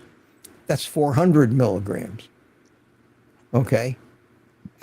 But it was it was something, that's what the manufacturer told them they were putting in there, and that's what they put on their label, and everybody started thinking they're a fraud. I don't think they're a fraud. And they've always made the unflavored electrolytes. If you're worried about that shit, just get unflavored electrolytes. There will be no maltodextrin in it. I was buying stevia for a while. Powdered stevia. Stevia in the raw, it was called. Little package, like you see. I used to buy them at Sam's Club. When I was thinking that lemon juice would get rid of my kidney stones, I was making a big glass of lemonade and I wanted a little sweetness to it, so I added a package of this stevia in the raw. And I look at the ingredients one day and it's got maltodextrin in it. I got all pissed off and said, what the hell are they doing putting sugar in this? Turns out it wasn't enough sugar to make any difference. It was used as a binding agent to allow them to more accurately measure the amount of stevia that they were putting in, because the amount they wanted to put in was so small for a dose as small as one package of that stuff. But who knew? Nobody knew. You don't know that stuff. You don't understand, nor did I, the manufacturing aspects of it. So these things happen, and they're pretty common. And if you're really worried about maltodextrin, and this was a comment that I don't know, I think Nick Norwitz made on that live stream that I was watching earlier. He said, you want to really be concerned about maltodextrin, go into like Costco and grab one of these keto snack packages and look at the amount of maltodextrin and other things, dextrose in there, that still enable them to call it low carb, but it's 1,000 times as much as what everybody's complaining about in these little packages of LMNT electrolytes. So it's much to do about nothing, but no. The electrolytes that I use are pure chemicals. They are, you have a bag of magnesium citrate, and that's one ingredient in the bag, magnesium citrate. You have Himalayan pink salt, and it's nothing but salt and the minerals that go along with it. And you have potassium chloride, and the bag is full of nothing but potassium chloride. If there's a carrier in there, it's inert. It is not a sugar. There are no calories, no carbs involved in that at all. It has no flavor. It's slightly salty, like electrolytes are, because they are mineral salts. That's the definition. That's what an electrolyte is. It's a salt of a metal salt. Sodium is a metal. Potassium is a metal. Magnesium is a metal. And they're salts, so they're going to have a salty taste. Yeah, the answer to that is no. I could have answered that in one word, no, but I thought maybe a little explanation might help. Yeah. A one-word answer from you just wouldn't be right. No, Ellen, I think people would say, what the hell? One word, how could that be? What happened to Mitch? What's wrong with this picture? Yeah. Okay, so wow, here I said this, we may not go long. We are almost 1 hour and 45 minutes into this little thing, and I'm still having fun, and we got 76 people here, which is not as much as it could be, but it's still not a bad showing for a pretty Saturday afternoon. Saturday afternoon. All right, so if you have to dig out a yeah, I'm gonna dig out a question. List, and if anyone, unless anyone has anything pressing, just put it in the chat, and we will find it. And Tom in Tampa thinks you are a gentle soul, Ellen. He said so in the chat. Thank you, Tom. I like this one. This is great. Okay. CB Carmack says, Ellen MNT. Oh, that's right. That's right. We'll put LMNT out of business. That's right. We're going to make our own supplement. LMNT. Wow. Look out. Wow, I can see the lawyers coming out of the cabinets now, man. Yeah, CB's my manager. We've got all kinds of plans. That's funny. That's cool. Yeah. Okay. Let's. There's so many good ones here. Well, we'll go off on this subject. Why not? Harry Dion asked, "Have you had a colonoscopy? And what are your thoughts about that?" Oh, I have many thoughts. 75-year-old male on. I have months. I don't think he's here now, but. Well, if I see him, I'll direct him to this. But this is a general interest question. It's interesting to everybody. Have I had? Yes. The answer is yes. I've had 3 of them. 50, 60, and 70. My first one was at 50, and then 60 and 70. When I had my first one, I was so clean with no polyps or anything that he said, get another one in 10 years. When I got a second one in 10 years, I got the same results. Well, you're no polyps, you're clean. Get another one in 10 years. When I got one at 70, I got the same answer. Well, no polyps, but they added a little goodness to it. They said, something, you're never going to get colon cancer. You can forget about this shit for the rest of your life. I said, done. Thank you very much. So I'm finished. Am I going to get one when I'm 80? Probably not. Because even if I start to get colon or anything that resembles colon cancer at 80, I'll be 130 before it kills me. So I'm not worried about it. But yes, I got one. And I would recommend, until somebody comes out and gives me a great reason to say why it's not a good idea, to get rid of these precancerous things before they start hurting you. And I agree that there are some medical procedures, diagnostic procedures, proactive things that we can do that aren't too unpleasant or invasive. Now, there are risks. Some people have gotten their colons actually punctured and died from it. That's very, very, very rare. But yes, you have to sign away, you've signed something saying you're aware of that. And I've left this message up on the screen for way too long. There you go, I noticed it. And so yes, I don't think they're a bad idea. Honestly, don't.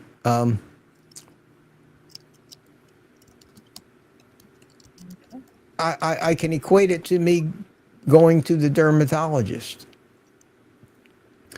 Because I had, and I don't think I'll ever get it again because I'm in much better health now, but I had a malignant melanoma on my nose. It could very well have killed me if I hadn't had it removed about 7 or 8 years ago, before it started to metastasize, because that's what malignant melanoma does. I had a spot on my nose, for years, and been to the doctor. They told me it was hyperpigmentation, basically like a freckle. It was a kind of a light brown color, but it kept getting bigger and a little darker. And all of a sudden, one day, it gets really dark.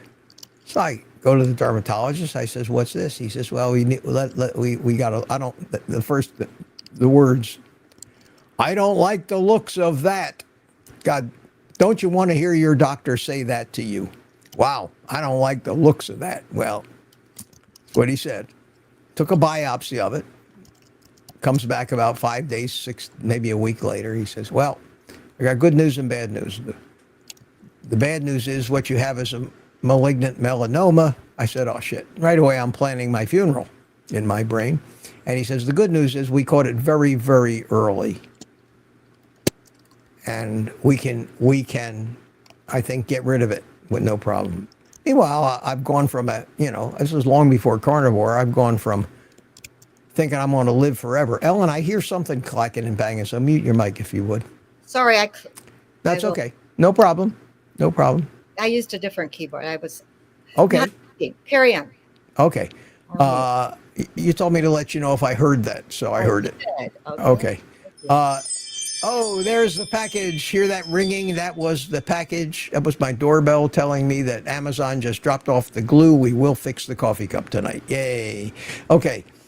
So back to my nose. So I had surgery. They cut most of the skin on my nose away. They cut a big hunk of skin from my shoulder and grafted it onto my nose. It was the most unpleasant, ridiculously absurd procedure. It was probably months and months and months before I was able to even go around without a big-ass bandage on my nose.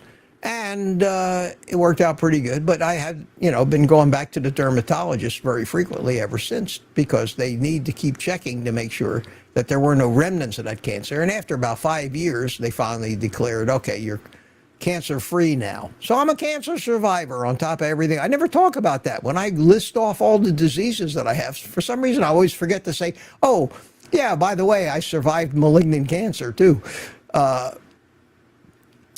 And I used to go, and they always used to find a precancer, especially on my bald head. They call them precancers. And they take some liquid nitrogen in a spray can, and they freeze them. And every time I went to the dermatologist, and I was going every 3 months there for a couple of years right after this surgery, he would always find 5 or 6 of these things. It was like quick draw, McGraw. I'd go in there, he'd come out with that spray thing, all these precancers. Well, since I'm carnivore, I don't get those precancers anymore. I haven't had one in years. And I go back to the dermatologist now once a year. I still go. Why not?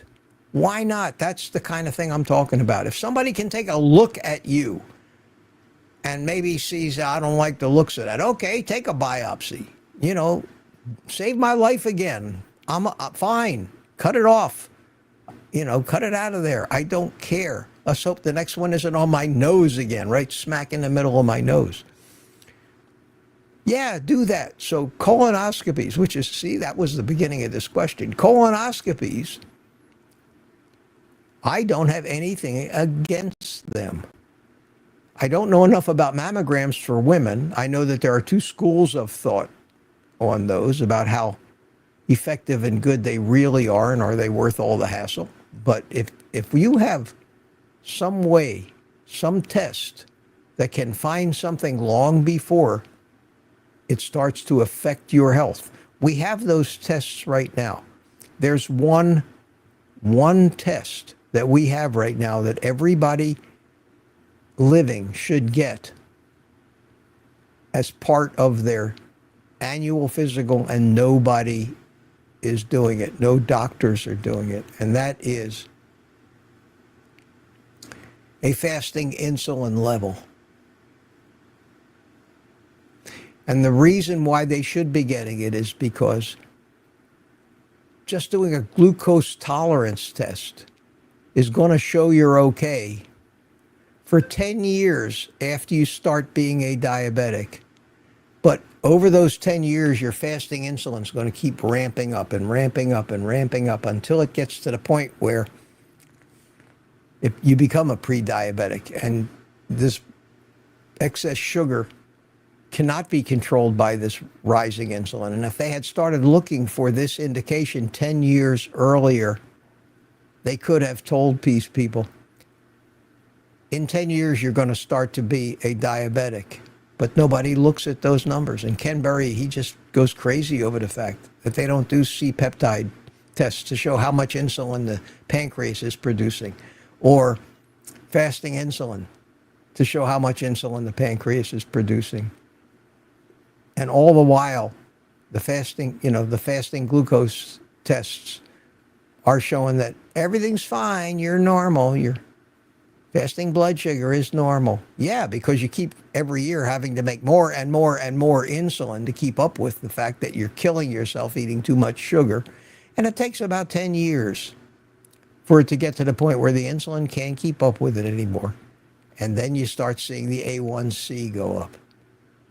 And that's the only thing they look at to see if you're a diabetic or not. So there's a lot of things that they can do that they're not. Are they not doing them on purpose? Do they want more people to become diabetic? It sounds like an evil James Bond movie plot, doesn't it? But you got to wonder. I don't put anything past them these days. Anything past them these days. I saw Sherry had given me another super chat. Thank you, Sherry. Let me acknowledge you for that one. Thank you. When at the Brazilian Steakhouse, do they use any spices or rubs? Do they offer meats with salt only? Thank you. Yeah, Sherry, they do use a little bit. Some of the different cuts they serve, they probably have some spices and rubs on. I get to the point where the tiny little bit of that stuff I might get once at a blue moon when I go even out to lunch with my son at a barbecue joint, and we order like a pound of brisket, and we get some smoked wings that aren't fried in seed oil but smoked. And they have a little bit of spice and rubs on it. I eat it. I don't worry about it. None of that stuff has ever caused cravings. That's all I care about. Am I worried about getting 5 or 10 grams of carbs? No. Hell no, not considering the 50 gazillion carbs I've put down in my lifetime. This is inconsequential, meaningless. as long as it doesn't send you on a path for some reason that is destructive, it's fine. Don't, I keep saying don't sweat the small stuff. That to me is small stuff. So I went to the Brazilian steakhouse for those couple of meetups, and we ate all that stuff, and it was good, but it didn't taste like they overdid it. It's not like a Texas barbecue joint with all the rubs and sauces. And it seemed like that most of the spices that I detected were pretty much just salt. But they had some stuff where they put some garlic on. They had a garlic sirloin, but they said, you want some garlic sirloin. I said, no, thank you.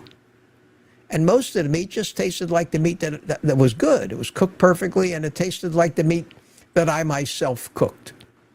So I would have to say that compared to a barbecue place, I think they do a much better job.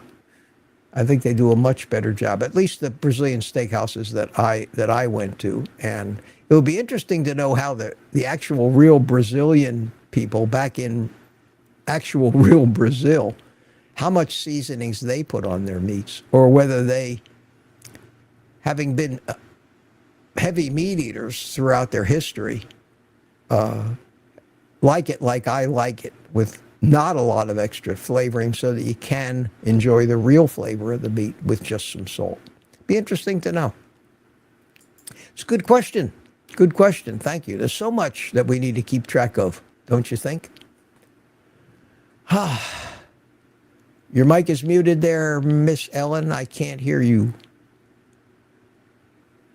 See, I haven't been muting. I'm not used to it. And this I is know, but that's okay.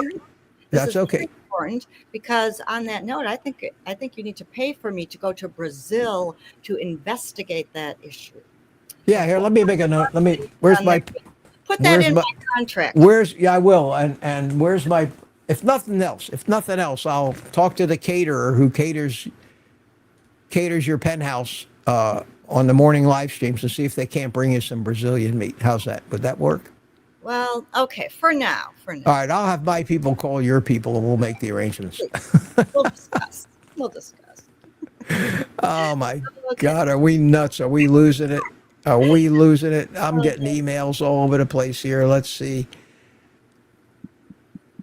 Sherry Moore, because Amazon delivered my package. Amazon wants to know how they did delivering my package.